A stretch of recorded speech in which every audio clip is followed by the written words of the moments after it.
Feature of kingdom Plantae and feature of kingdom Animalia. कौन कौन से फीचर थे टू किंगडम सिस्टम में जिनके तहत इनको प्लांटिया और एनिमिलिया में रखा गया? Let's C.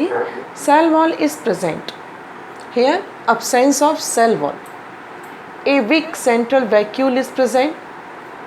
Central vacuole is not present in the kingdom Animalia. In the kingdom Plantia, autotrophic mode of nutrition and reserve food is in the form of starch. Heterotrophic mode of nutrition in the kingdom Animalia, and the reserve food is glycogen. Unlimited growth, well-defined growing points. Growth is limited, well-defined growth point is absent. No locomotion, locomotion is present in Animalia. Slow response to external stimuli in the kingdom Plantia and show quick response to external stimuli into the kingdom Animalia. क्या क्या feature हमने देखे कि cell wall present था प्लांटिया में और cell wall absence है kingdom Animalia में। एक सेंट्रल वैक्यूल प्रेजेंट होती है, इसमें सेंट्रल वैक्यूल अब्सेंट होती है। इनका मोड ऑफ न्यूट्रिशन क्या है? ऑटोट्रॉफिक, मतलब स्वपोषी, अपना भोजन स्वयं बनाना। और इनका जो फूड है वो रिजर्व होता है किस में? स्टार्च के फॉर्म में। और ये हेटरोट्रॉफिक है, दूसरों पर आश्रित रहते हैं और इनका फूड जो रिजर्व होता है वो ग्लाइकोजन के फॉर्म में होता है।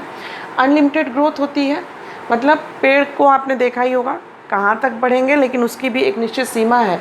वेल डिफाइंड ग्रोइंग पॉइंट, उनका एक ग्रोइंग पॉइंट बना हुआ है। लेकिन यहाँ पर क्या है? Growth is limited. जैसे 18 के बाद आपका ग्रोथ नहीं होगा, लेकिन कितने लंबे होंगे आप, उसका कोई पॉइंट निश्चित नहीं है।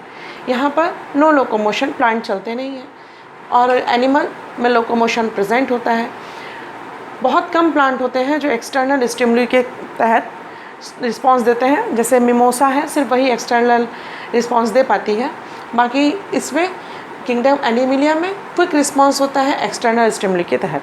अब आप इसको अच्छे से दोनों अंतर को पढ़ेंगे और समझेंगे। Repeated again and again. Cell wall is present, absence of cell wall. Big central vacuole is present, central vacuole is not present. Autotrophic mode of nutrition, heterotrophic mode of nutrition. Reserve food is starch, reserve food is glycogen. Unlimited growth, growth is limited. Well-defined growing point, defined growing point is absent. No locomotion, locomotion present. Slow response to external stimuli, show quick response to external stimuli. Okay.